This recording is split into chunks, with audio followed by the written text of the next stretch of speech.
Bismillahirrahmanirrahim. Assalamualaikum warahmatullahi wabarakatuh. Baiklah, minggu kali ini kita membahas materi tentang matahari dan energi. Sebelum kita memulai materi pada hari ini, izinkan saya memperkenalkan diri. Perkenalkan, nama saya Rafatusania dengan NIM 2611824. Dan saya juga mengucapkan terima kasih kepada Ibu Eva Gusmira yang mana merupakan dosen pengampu mata kuliah fisika lingkungan. Langsung saja kita membahas materi pertama, itu ada matahari. Mungkin kawan-kawan sekalian sudah mengetahui apa itu matahari. Nah, matahari itu merupakan bintang yang menjadi pusat dari tata surya. Matahari juga berupa bola pijar yang ukurannya itu yang sangat besar. Matahari itu dapat dikatakan yakni sebagai bintang yang disebabkan karena mampu mempunyai cahaya sendiri. Matahari adalah sebuah bintang yang terdapat di dalam tata surya. Hal tersebut menunjukkan bahwa proses terbentuknya matahari itu sama dengan proses terbentuknya bintang-bintang yang lainnya. Selanjutnya di sini ada struktur matahari. Matahari itu memiliki banyak lapisan yang berbeda untuk menentukan strukturnya. Berbeda dengan bumi, matahari itu benar-benar gas, tetapi tidak ada permukaan padat di matahari. Meskipun matahari itu benar-benar terbuat dari gas, kepadatan dan suhu matahari itu dapat berubah drastis dari pusat ke daerah terluar matahari. Densitas matahari itu adalah sekitar 150 gram per cm kubik. Nah, di sisi lain, di dekat dengan lapisan terluar matahari, yaitu korona, itu kerapatannya telah turun menjadi sekitar 1 kali 10 pangkat min 15 gram per cm kubik. Inti memiliki suhu yang sangat tinggi, yaitu lebih dari 15 juta derajat Kelvin. Suhu turun menjadi sekitar 6.000 derajat Kelvin pada saat inti menghasilkan panas menjauhi fotosfer. Kemudian, suhu naik lagi sampai lebih dari 2 juta derajat Kelvin di korona yang merupakan lapisan terjauh dari inti.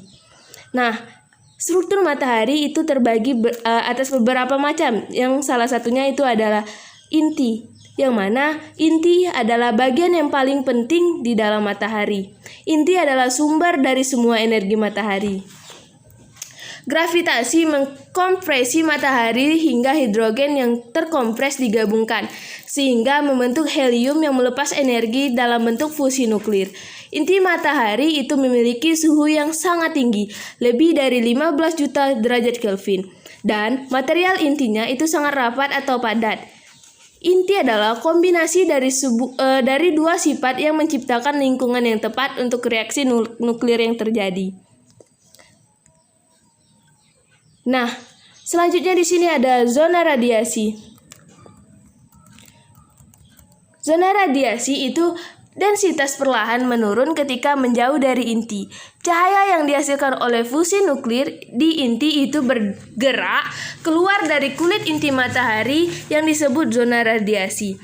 Lapisan ini tidak sepadat dengan lapisan inti, tetapi masih padat sehingga cahaya dari inti itu memantulkan keluar sekitar 100.000 tahun untuk bergerak melalui zona radiasi. Selanjutnya ada zona konveksi. Zona konveksi adalah lapisan matahari di atas zona radiasi. Di luar zona radiasi, suhu relatif dingin, 2 juta derajat Kelvin di zona konveksi dan 5 juta derajat Kelvin di zona radiasi. Pada suhu ini, atom-atom di dalamnya akan menyerap energi. Tapi karena atom dingin dan padat, atom tidak melepaskannya begitu mudah. Akibatnya, transfer energi oleh radiasi itu melambat secara signifikan. Maka dibutuhkan metode lain untuk mengangkut energi matahari ke permukaan. Cara transfer energi yang paling efisien sekarang adalah dengan konveksi. Material yang lebih panas di dekat dengan bagian zona radiasi atau bagian bawah zona konveksi naik dan material yang dingin meresap ke bagian bawah. Sebagai material yang panas itu atau mencapai bagian atas zona konveksi itu mulai dingin dan tenggelam, dan saat menenggelamkannya lagi dan akan naik. Materi selanjutnya itu ada fotosfer. Fotosfer adalah bagian luar matahari yang terdiri dari permukaan atmosfer. Yang keduanya dapat dipelajari dengan menggunakan berbagai teleskop dan detektor radiasi. Fotosfer itu disebut dengan permukaan matahari yang tampak. Karena matahari itu benar-benar terbuat dari gas, tidak ada permukaan yang keras seperti yang ada di bumi. Fotosfer adalah disk yang bisa dilihat dari langit saat melihat matahari itu melalui teleskop yang disaring atau sebagai proyeksi di lembar kertas. Fotosfer itu dari gelembung konvektif berada di zona konveksi. Gelombang dan gelembung panas dan dinginnya yang terus berlanjut itu menghasilkan pola pada permukaan matahari yang disebut granulasi. Selanjutnya di sini ada kromosfer, yang mana di atas fotosfer adalah lapisan gas yang kira-kira setebal 200 km, dikenal dengan kromosfer. Energi kromosfer itu ditransfer melalui radiasi. Atom hidrogen menyerap energi dan fotosfer dan sebagian besar energi kemudian dipancarkan dalam bentuk cahaya merah. Kromosfer itu paling mudah dilihat dengan nyaring semua panjang gelombang cahaya lainnya dari matahari dan hanya membiarkan cahaya merah dari kromosfer itu melewatinya.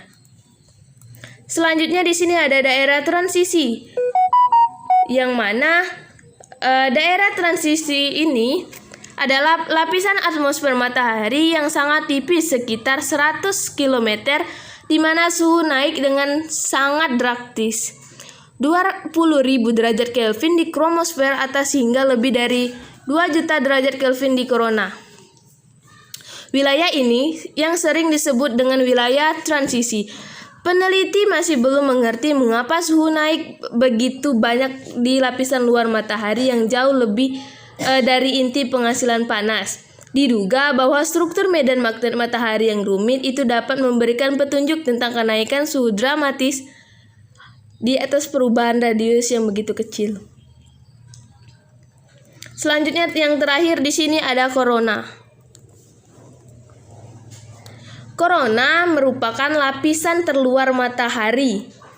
Korona itu berada sekitar 10.000 km di atas fotosfer matahari.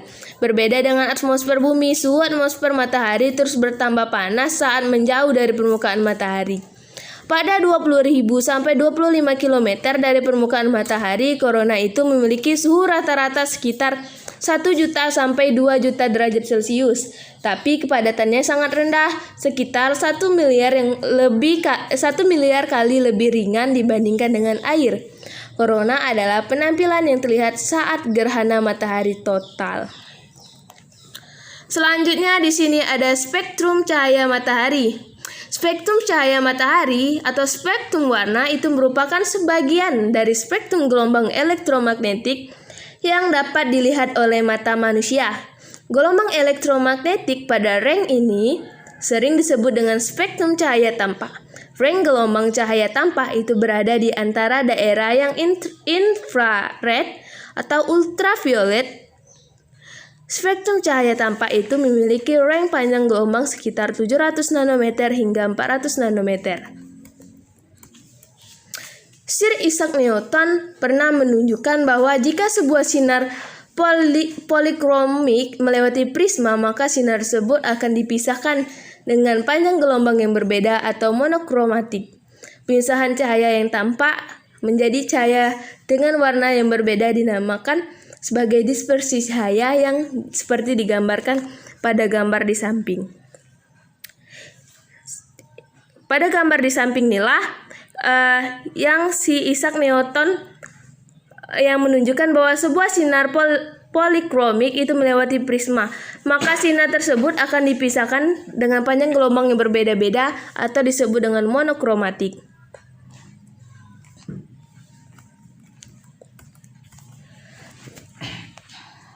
Menurut Isaac Newton ini, spektrum cahaya yang dihasilkan oleh dispersi adalah Meiji Kuhi Binyu atau sama dengan merah, jingga, kuning, hijau, biru, nila, ungu. Tiap-tiap panjang gelombang pada spektrum cahaya itu mewakili warna yang berbeda seperti kita lihat pada gambar yang di samping. Pada warna merah, itu panjang gelombangnya sekitar 620-750 nanometer. Pada warna jingga itu sekitar 590-620 nanometer. Pada warna kuning, panjang gelombangnya adalah 570-590 nanometer. Sedangkan warna hijau itu memiliki panjang gelombang 495-507 nanometer.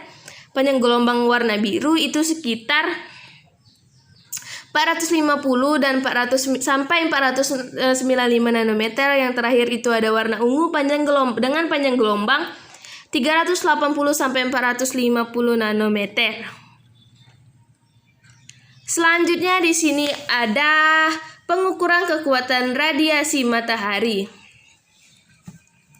Yang pertama itu ada pengukuran aktinograf, yang mana aktinograf ini berekam atau otomatis mengukur setiap saat. Pada siang hari, radiasi surya itu yang jatuh ke alat. Sensor atau yang peka bila terkena sinar surya terdiri atas bitamel atau dui logam berwarna hitam yang mudah menyerap radiasi surya. Panas karena radiasi yang diserap ini yang membuat metal melengkung. Besarnya lengkungan sebanding dengan radiasi yang diterima sensor. Selanjutnya ada Gun Bellani. Gun Bellani ini prinsip alatnya adalah menangkap radiasi pada benda yang berbentuk bola sensor. Panas yang timbul akan menguap zat cair dalam bola hitam. Ruang uap zat cair itu berhubungan dengan tabung kondensasi. Uap zat cair yang timbul akan kondensasi dalam tabung itu berbentuk bulat yang berskala. Banyaknya air kondensasi itu sebanding dengan radiasi surya yang diterima sensor dalam sehari. Pengukurannya dilakukan sekali dalam 24 jam, yaitu pada pagi hari, dibandingkan dengan alat yang pertama hasilnya lebih kasar.